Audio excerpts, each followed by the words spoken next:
Bonjour, merci pour votre présence. Je vais me présenter, c'est Hicham Boudour, je suis responsable du pôle actuariat et souscription à IPK Prévoyance.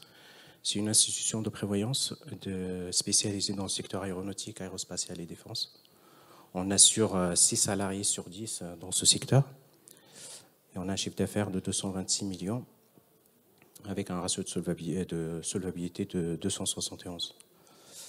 On n'a pas beaucoup d'adhérents, 418, parce qu'on est un peu concentré plus sur les grands comptes, avec 287 000 bénéficiaires, dont 36 000 retraités. Donc c'est une institution de prévoyance à taille humaine avec 119 salariés.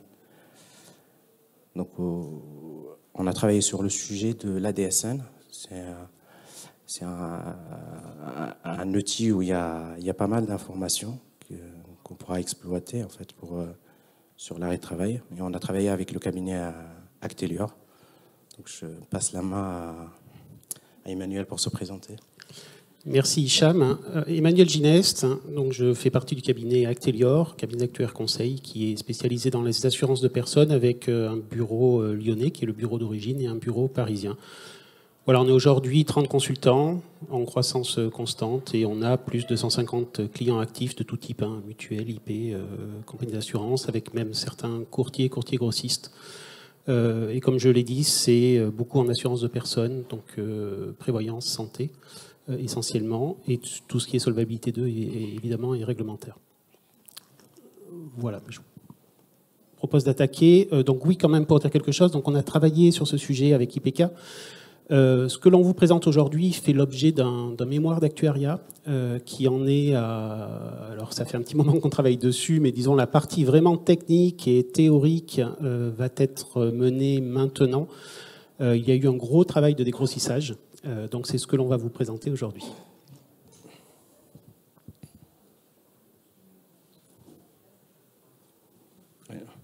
Donc en fait, le sujet pour nous, en fait, juste pour rappeler en fait pourquoi on a posé cette étude. Ce qu'on constate aujourd'hui, je pense que la plupart des assureurs l'ont constaté, c'est la dégradation de l'arrêt de travail. Donc sur les dernières années, il y a une dégradation assez importante. Et en fait, nous, on est sur... je parlais de secteur aéronautique, aérospatial et défense, qui fait partie qui sont sur la CCN métallurgie, avec des maintiens employeurs assez longs, et le maintien CCN assez long, qui peut aller jusqu'à 6 mois avec 15 ans d'ancienneté.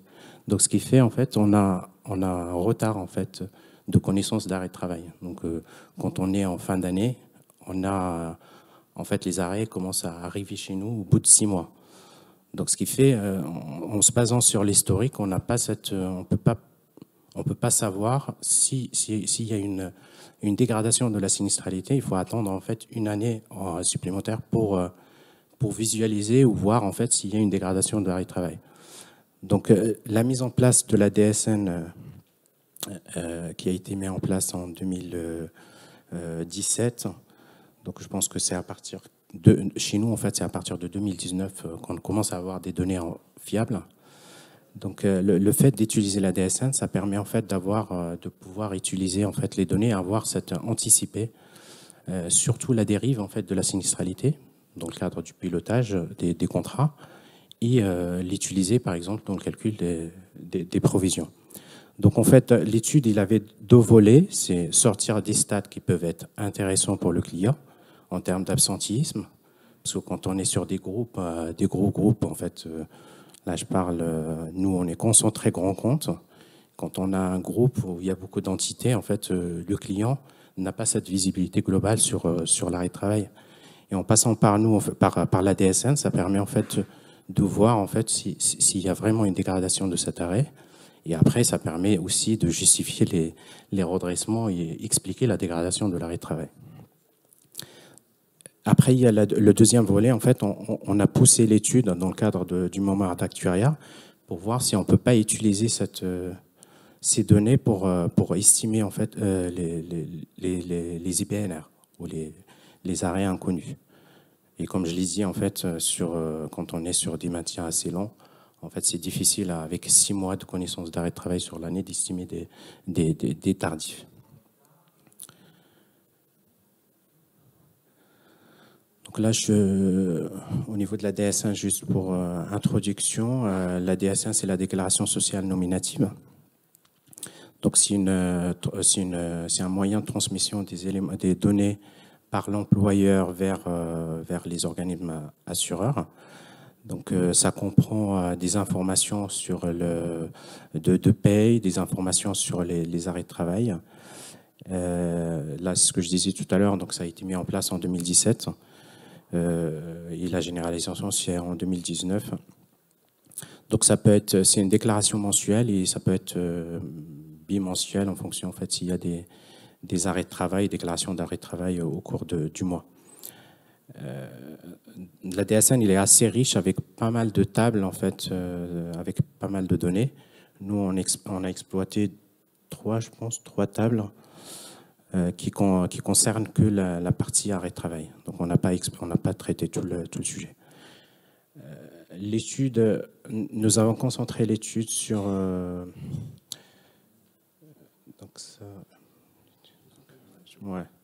Donc là, en fait, l'étude, on l'a concentrée sur un de nos clients, en fait, qui est Airbus, qui représente 60% de notre portefeuille. Pour une question d'homogénéité, en fait, du risque dans l'étude. Et on était sur une période, en fait, de 2019 à 2021. Le portefeuille compte 54 000 assurés et on a à peu près 1000 arrêts de travail indemnisés par an.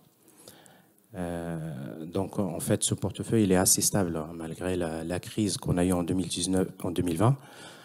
On a parlé de la crise sur l'aéronautique qui a impacté pas mal. En fait, les avions, ils sont restés au sol. Mais en fait, dans notre secteur, on avait un peu peur, en fait, de la crise. Mais finalement, en fait, ces entreprises, il n'y a pas eu de plan de licenciement. C'est plutôt, en fait, ils sont partis sur des départs à la retraite anticipés. Et ça n'a pas, avec l'aide de l'État, je pense que ça n'a pas eu un impact assez fort, en fait, sur l'effectif. De toute façon, on n'a pas constaté. En fait, il y a la baisse liée juste au départ anticipé de la retraite et le fait que ces entreprises, ils ont arrêté les recrutements. Mais après, à partir de 2000, ça, on l'a eu en 2021, en fait, cette baisse. Et après, à partir de 2022, en fait, les commandes ont démarré et les recrutements ont bien lancé. On revient même, on dépasse les niveaux, en fait, d'effectifs qu'on avait en 2019. Donc le portefeuille reste, malgré cette baisse, en fait, une petite baisse, en fait, en 2021, le portefeuille reste assez stable.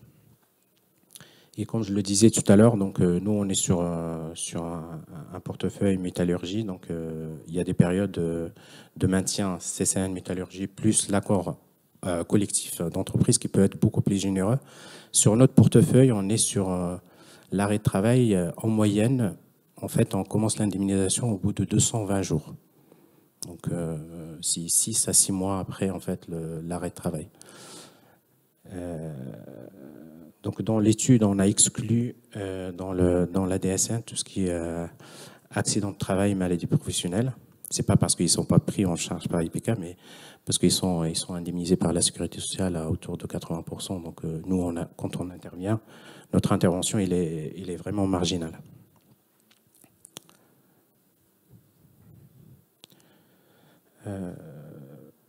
Donc là, on a utilisé, comme je le disais tout à l'heure, donc les données à janvier 2019. On a des données 2018, mais on les a utilisées dans l'étude des EPN de calcul de provision. Donc dans la suite, on en parlera. Donc pour l'étude, pour tout ce qui est statistique, anticipation de dérive, 3 ans, je pense que c'est assez suffisant et ça permet de voir en fait anticiper une dérive parce qu'on voit en fait les arrêts courts, on peut anticiper, voir si l'année part sur une dérive d'arrêt de travail. Par contre, pour le calcul des provisions, la période elle est assez courte. Mais on a quand même essayé, parce que pour commencer à étudier les données et être sûr en fait que les données sont stables. Donc on a commencé déjà à étudier, à mettre en place des méthodes de provisionnement qui restent après à fiabiliser avec un historique un peu plus long.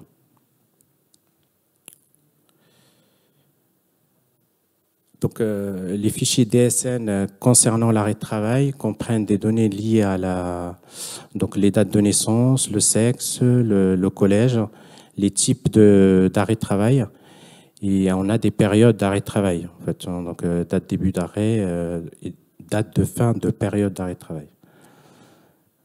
Donc, en termes de qualité de données, les données ils sont assez fiables, mais en fait, il y a certaines données en fait qui sont pas complètement renseignées par les clients.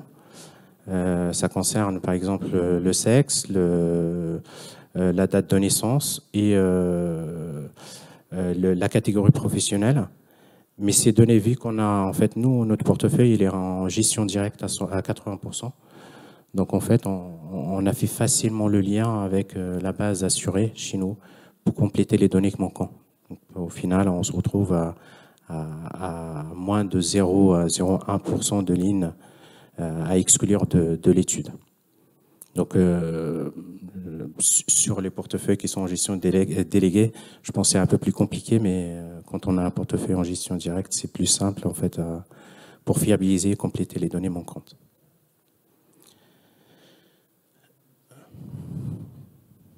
Donc les tables DSN, donc au niveau de la présentation des arrêts, c'est la contrainte,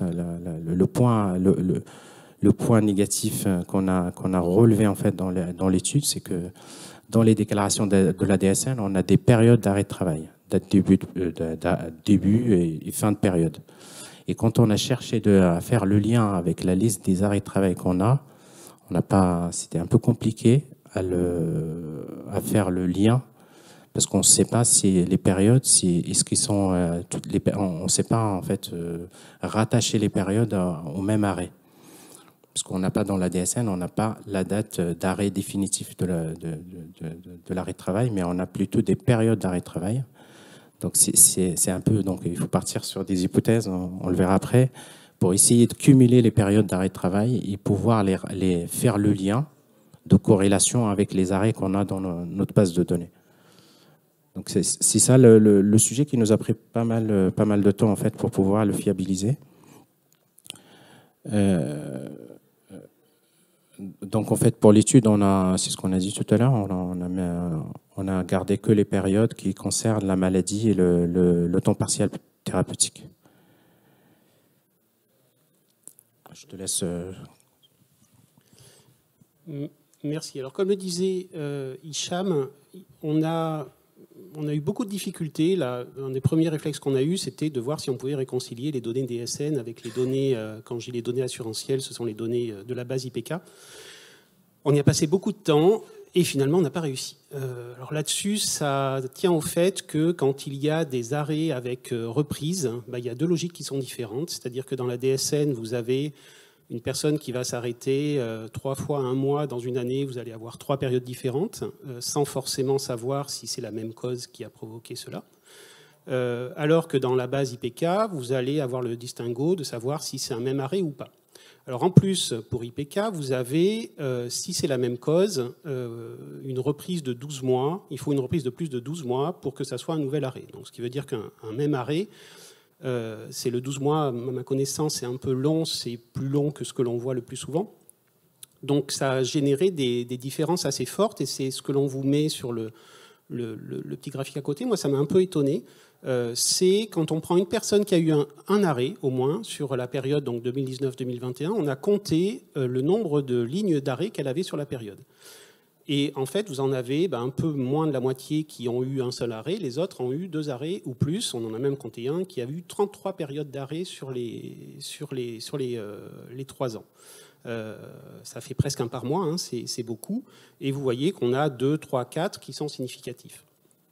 Donc tout ça fait que quand on prend les arrêts IPK qu'on essaie de regarder les arrêts qui ont duré plus de 6 mois et qu'on veut voir en parallèle quels sont les arrêts de la base DSN qui durent aussi plus de 6 mois, on n'y arrive pas. Parce que les périodes de reprise ne seront pas comptabilisées de la même façon. Donc ça a été une première difficulté, c'est-à-dire que faire un triangle DSN et faire un triangle IPK, si je peux m'exprimer ainsi, et les comparer, ce n'est pas tout à fait possible. Donc il a fallu qu'on change de méthode et qu'on revienne à des choses un petit peu plus simples pour essayer de faire une prévision des triangles IPK à partir de la base DSN. Donc, on a eu, grosse désillusion sur cette partie-là, on a quand même eu une satisfaction, c'était que quand on fait le lien avec le nombre de périodes DSN, donc attention, un nombre de périodes, ça ne veut pas dire que c'est un arrêt, c'est si vous avez un arrêt avec 3 périodes, on va compter 3, qu'on avait un lien qui était quand même assez net entre le nombre d'arrêts DSN et le nombre d'arrêts de travail indemnisés par IPK. Donc c'est les deux courbes que vous avez là. Oui, alors il y a la courbe IPK, elle est multipliée par 20. Le 20 est tout à fait arbitraire. C'était simplement pour qu'on puisse vraiment comparer les deux, puisque évidemment vous avez beaucoup plus de lignes d'arrêt DSN que d'arrêt IPK, du fait de la franchise des 6 mois. Très souvent de 6 mois qui est appliquée chez IPK. Donc là, on voit qu'on a des choses quand même qui se ressemblent pas mal. Mars 2020, vous voyez le beau pic. Hein, là, on est très clairement la crise sanitaire et le premier confinement, qui se traduit un petit peu moins au niveau de l'IPK, mais on a malgré tout un lien qui est assez net. Donc quand on a vu ça, ça nous a un petit peu rassurés pour la suite. Après, comme l'indiquait Hicham, le but premier de l'étude, c'était de se dire, voilà, on se retrouve en fin d'année, on a, quand on regarde les triangles IPK en réglé, vous avez 0 pour les 3 derniers mois de l'année, donc octobre, novembre, décembre, pardon, et vous avez des montants très faibles les mois précédents. Donc l'idée, c'était à minima de pouvoir avoir une aide au provisionnement pour les 3 derniers mois et pourquoi pas pour tous les 12 mois de l'année. Donc ce que l'on a fait, c'est qu'on a essayé de trouver une corrélation en commençant par le nombre de sinistres, c'est-à-dire le nombre de sinistres qui apparaissent dans la DSN et le nombre de sinistres qui sont indemnisés par l'IPK. Et on a fait plusieurs tentatives. Donc on a fait d'abord des lignes DSN regroupées. Donc là, on s'est bien amusé pour finalement un truc qui n'a servi strictement à rien. Donc DSN regroupé, c'était de dire, on prend les sinistres DSN, on dit que c'est le même sinistre si entre les deux périodes, les périodes de reprise, on a moins d'1 an. Donc on a essayé de compter comme ça les sinistres de cette façon-là. Ça ne marche pas très bien. On avait des coefficients de corrélation qui étaient vraiment très mauvais. Donc on s'est dit, finalement, on va prendre la donnée brute. Donc on a compté les lignes DSN non regroupées. Alors vu à la fin du mois de survenance, hein, c'est-à-dire qu'on se met à fin décembre et on regarde combien on a eu de lignes DSN pour le mois de décembre et on les compte. On a essayé de faire la même chose pour le mois suivant, pour le mois N+2, donc de compter en février les arrêts qui avaient eu lieu en décembre. Et puis on a aussi essayé en ne comptant que les sinistres qui avaient duré un certain temps, donc 7 jours, 14 jours, 30 jours. On a fait plusieurs tentatives. Et pareil, fin du mois N, fin du mois N+1, fin du mois N+2. Là, on vous a mis les courbes. On s'aperçoit en fait que on a une grosse différence entre les survenances vues à la fin du mois N et les survenances... et si on les compte brutes telles quelles, ou si on prend ceux qui sont supérieurs à 7 jours ou en N ou en N+1, pas beaucoup d'écart entre fin N et fin N+1. Et on a des courbes qui sont quand même sensiblement différentes, sans surprise, hein, ça ne nous a pas surpris. En revanche, ce qui nous a beaucoup plus surpris, c'est que les résultats les plus probants, hein, le meilleur coefficient de corrélation, enfin la meilleure prévision que l'on obtient, c'est finalement avec les données les plus simples, c'est-à-dire en prenant le nombre de sinistres DSN survenus le mois N, donc sans condition de durée, vu à la fin du mois N. Et c'est là où on obtient de façon très nette le meilleur indice de régression. Alors je resterai très prudent là-dessus, parce qu'on voit sur la courbe, hein, vous avez En bleu, la réalité, et en orange, l'estimation, que c'est un peu biaisé, je pense, par la période janvier 2020, avril 2020, où là, il suffit que ça colle bien pour que le reste ne marche pas trop mal. Donc il faudra regarder sur une période plus longue pour voir si ça marche bien. La preuve est, c'est que si on a fait l'essai, évidemment, de regarder, si on élimine les 3 mois du premier confinement, le coefficient de corrélation est moins bon, ce qui n'est pas forcément intuitif. Donc là, très clairement, Hicham disait que 3 ans, c'est pas mal pour l'incapacité. Effectivement, on peut travailler, mais il faudra regarder sur une plus longue période et notamment regarder, pourquoi pas le début 22 pour voir si ça donne des choses qui sont intéressantes. Alors là, c'est une régression linéaire, toute bête. On a fait un truc vraiment classique. On est en train d'essayer d'autres choses. Donc il y a le polynôme de degré 2 qui marche un petit peu mieux. Après, il faut voir si ça apporte vraiment quelque chose. Et puis, c'est ce que je disais, après, là, moi, je passe la main, c'est vraiment la partie mémoire d'actuariat qui va investiguer ces éléments-là. Alors, là, c'est bien, on a trouvé un estimateur qui n'est pas trop mauvais pour le nombre de sinistres. Maintenant, reste à passer au montant de la provision, donc il va falloir qu'on estime un coût moyen. Et là aussi, ça se complique un petit peu. Puisque les montants moyens sont très volatiles. Alors, je vous ai mis un exemple, c'est pour l'année de 2019, où on a... oui, pardon, je ne vous ai pas dit, j'ai oublié quelque chose qui était important, c'est que ce que l'on estime, c'est le nombre de sinistres indemnisés par IPK au titre de l'exercice N, vu à la fin de l'exercice N+1. On prend 1 an de recul. Et on s'aperçoit que ce chiffre-là, il évolue encore un peu après, mais finalement peu. Si vous mettez à la fin de l'exercice N, le nombre de sinistres indemnisés, il évolue très fortement. Donc, ce n'est pas fiable. Donc là aussi, on se prend 1 an de recul en plus qui va limiter la période que l'on peut utiliser. Donc, au final, ce que l'on veut, la valeur, quand on va vouloir provisionner, qu'on va devoir estimer, c'est le montant moyen ultime.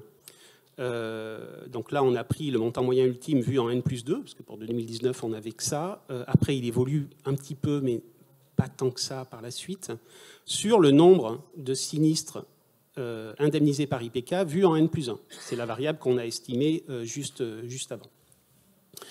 Donc là, très clairement, 2019, on a quelque chose qui est très, très volatile, ce qui est normal, il n'y a pas tant d'arrêts que ça. Ce qui est normal aussi, on le verra par la suite, parce que là, on a pris tout le portefeuille sans distinguer cadre, non cadre, sans distinguer les âges. Voilà, on a vraiment pris tout sans se poser trop de questions. Vous voyez qu'il y a on pourrait dire, il y a une tendance à la hausse, sauf que si on regarde 2017 et 2018, c'est plutôt une tendance à la baisse, qu'il n'y a pas un mois qui est haut chaque fois, ça va un peu dans tous les sens. Donc c'est un peu compliqué. Donc là aussi, on doit travailler là-dessus. On est en train de regarder, alors il y a eu une idée, je ne sais pas si ça donnera quelque chose, mais de regarder dans la DSN, on a les salaires des personnes. Donc est-ce qu'on peut regarder les salaires dans la DSN et mettre en lien avec les valeurs pour essayer de prédire? Ça peut être une source. Là, je ne peux pas vous en parler parce qu'on commence tout juste à creuser cette piste. Donc là, on a fait une estimation des valeurs moyennes. Alors, on a fait plusieurs choses. On a pris une valeur moyenne annuelle. On a pris la moyenne des valeurs moyennes mensuelles en distinguant les 6 premiers mois, les 6 derniers mois. Ça n'a pas toujours donné des choses très, très, très parfaites. Et voilà, donc sur les résultats, donc déjà on a peu de recul aujourd'hui pour valider le bien fondé de la méthode. On a des données DSN qui commencent en 2019 uniquement. Et si on veut avoir un peu de recul, donc je vous rappelle qu'on est en N+1 pour le nombre de sinistres, et si on veut avoir une estimation des provisions, il faut plutôt être en N+2. Donc en fait, il n'y a vraiment que l'année 2019 que l'on peut regarder d'un petit peu plus près. L'année 2020 va arriver, la fin d'année, on aura une année supplémentaire de recul, donc ça sera intéressant. Et là, si on applique la méthode, on aurait surprovisionné, alors par rapport à l'ultime, on aurait surprovisionné de plus 11%. Alors c'est pas énorme, c'est pas non plus hyper satisfaisant. Donc là, ça reste vraiment une méthode à perfectionner, et c'est ce que l'on va voir juste après sur les pistes d'amélioration. Les pistes d'amélioration, pardon. Alors, justement, piste d'optimisation, ce que je vous disais, c'est une première approche plutôt basique, avec une prise en compte de l'ensemble du portefeuille. On est convaincu que de segmenter, ça va nous permettre d'avoir des choses qui soient un peu plus précises. Donc après, il faut juste trouver le juste milieu entre, si on segmente beaucoup, on aura des super résultats. En revanche, est-ce que ça sera encore significatif? Est-ce qu'on aura assez de données pour le faire? C'est pas sûr. À minima, vraiment, je pense que par collège, hein, ça paraît naturel. Donc il faudra voir ce que cela pourra donner. Par tranche d'âge, au moins distinguer 2 âges, je pense, à fixer au-delà de 50 ans, 55 ans, et puis en dessous, pour regarder un peu comment ça se passe. Parce que là, tant en termes de maintien que de coûts moyens, ça évolue significativement. Par sexe, potentiellement, même si là-dessus, on n'attend pas forcément grand-chose. On testera, mais je ne suis pas certain que ça donne des choses significatives.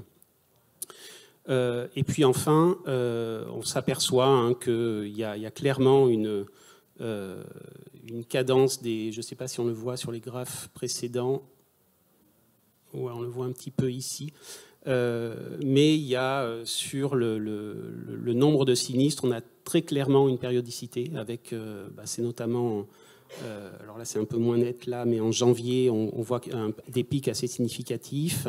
En revanche, le mois de juillet-août, on est un petit peu en dessous, donc je ne vous apprendrai rien là-dessus et ça paraît assez naturel. Mais voilà, il y a aussi cette piste de la périodicité au niveau mensuel qui est à explorer. Alors, en conclusion, hein, on était parti dans cette étude avec plein d'espoir. Hein, donc, ils sont pour partie trouvés, notamment pour il y a une mine d'informations, vraiment, si vous voulez faire des stats sur l'absentéisme pour vos clients, il y a vraiment plein de choses. Donc, on a mis 2-3 exemples, mais c'est ridicule. Enfin, on peut vraiment faire beaucoup de choses. Donc, cette partie-là, il n'y a pas de souci. Je pense que IPK va pouvoir amener de la valeur ajoutée à ses clients. Ensuite, très clairement, les données DSN constituent un indicateur avancé pertinent. On le voit qu'il y a vraiment un lien entre heureusement, entre les arrêts que l'on a dans les données DSN et la sinistralité qui arrive chez IPK. Et elle est disponible en revanche beaucoup plus vite, ce qui permet d'avoir un indicateur avancé et de pouvoir aider l'IPK dans le provisionnement de ses contrats à franchise longue. En revanche, elles sont assez délicates à manipuler et à comprendre. La logique est différente de celle de la gestion. Donc là, on vous a parlé du cas IPK.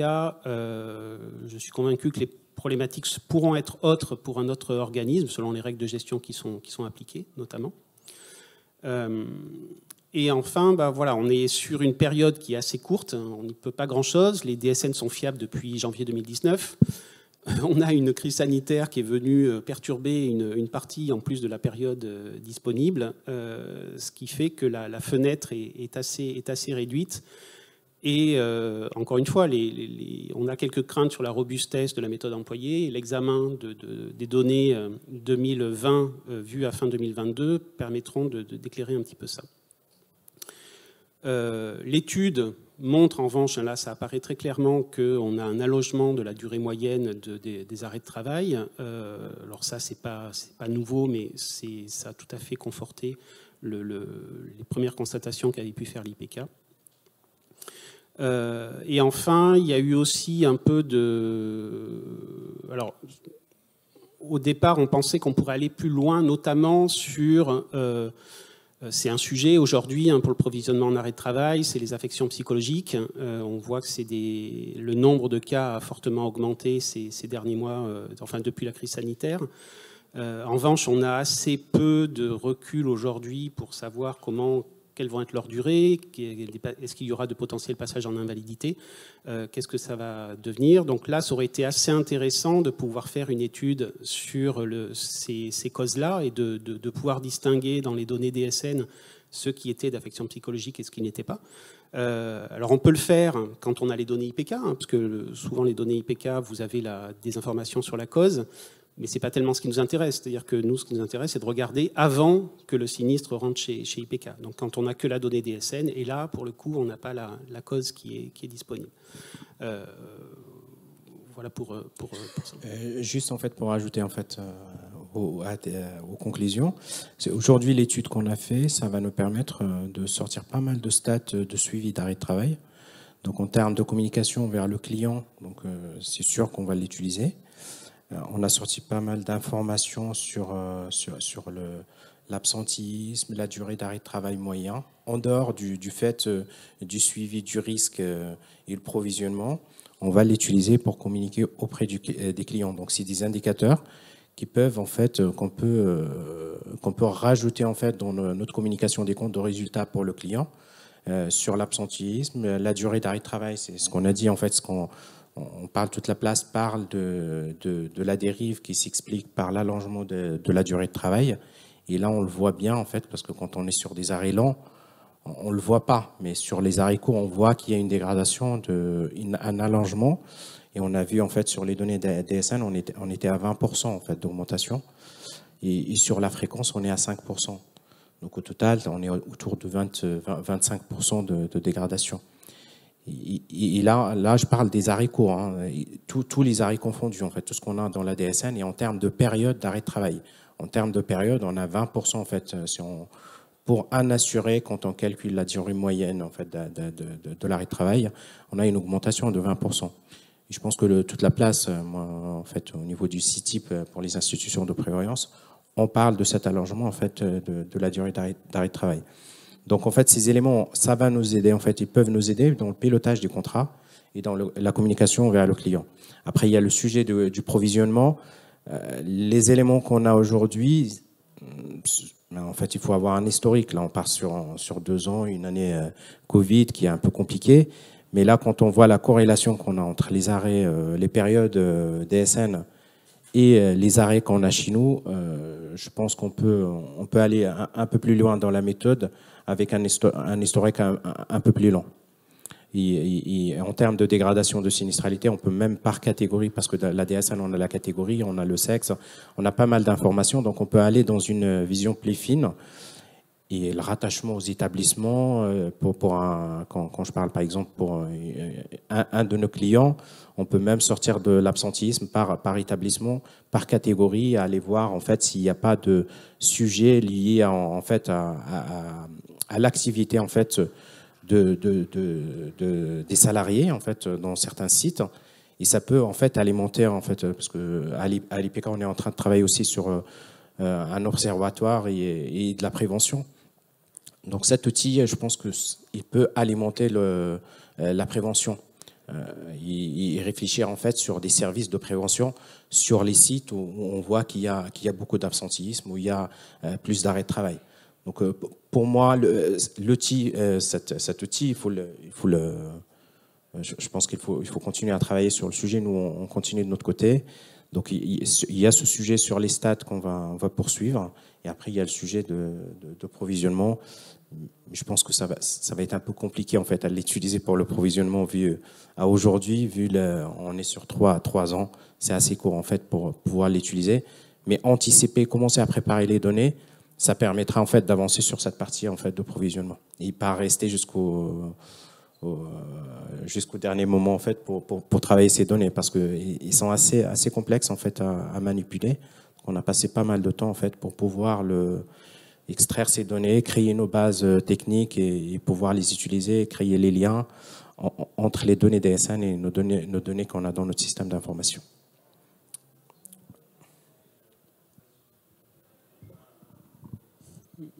Merci Hicham. On vous laisse la main pour d'éventuelles questions.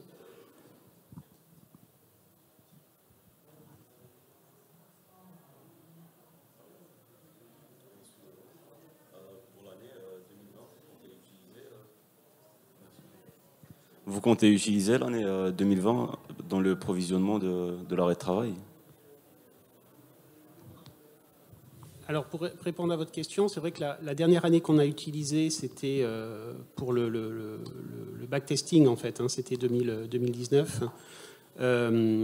Et 2020, on pourra l'utiliser à la fin de l'année. Et on a gardé les données. Oui, tout à fait. Si votre question, c'était de savoir est-ce qu'on avait exclu des données de l'année 2020 du fait de la crise sanitaire, on les conserve parce qu'on s'aperçoit... Alors, c'est là où je dis que la robustesse sera attestée.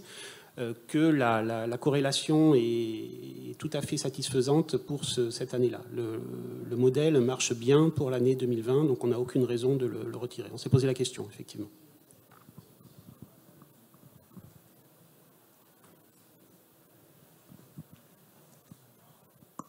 Oui, bonjour, merci pour cette présentation. J'avais une question en fait sur la DSN.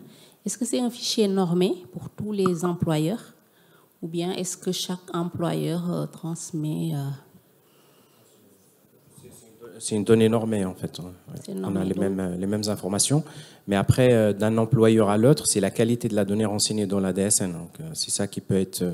Je pense qu'il y a des acteurs aujourd'hui qui ont commencé à sensibiliser en fait leurs clients sur l'alimentation, parce que tous les clients ne jouent pas le jeu en fait sur les données, sur l'alimentation des données. Donc il faut s'assurer de la qualité des données qu'on a dans la DSN. Ouais.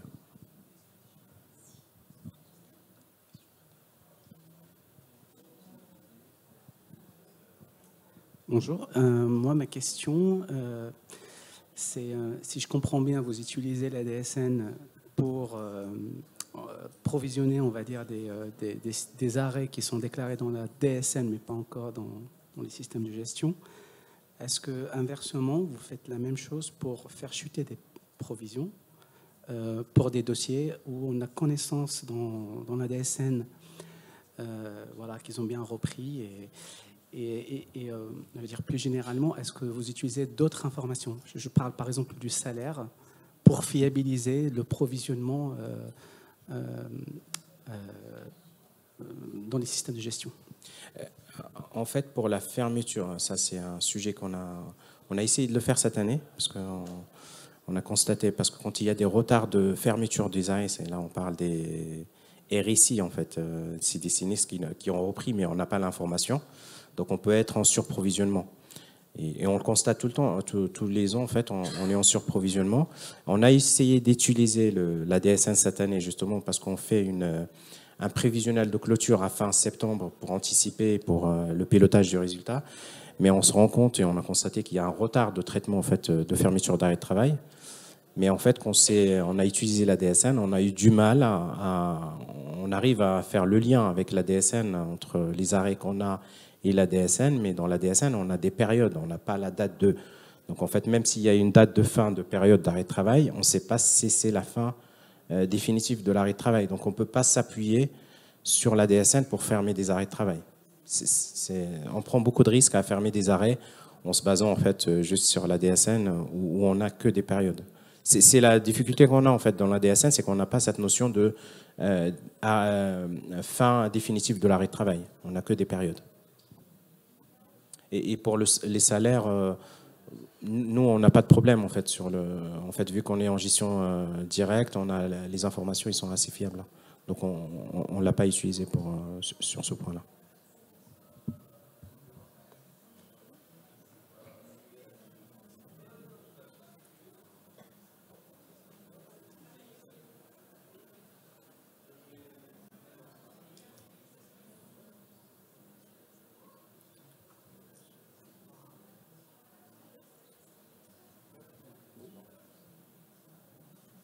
Merci pour votre attention.